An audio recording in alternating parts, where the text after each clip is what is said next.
waxay bilaabeen ciidamada Turkigu inay kaxeeyaan gantaaladooda S-400 waxayna u dhaqaajiyeen waqooyiga dalka Turkiga, gaar ahaan gobolka Sinop ee dalkaas, waxaana loo isticmaalayaa hawlo gaar ah khuseeya gantaaladaas.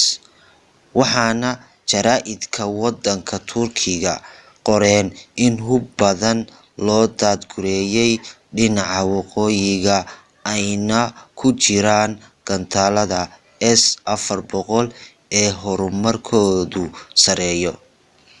Warbaahinta dalkaas hadal ay ka heleen saraakiil Turki ah waxay u sheegeen go'aanka inay ka soo baxeen wasaaradda difaaca Turkiga, waxayna doonayaan inay tijaabiyaan gantaaladan S-400 wixii hawlo ah u soo baxa dagaalka Azerbaijan ka socda.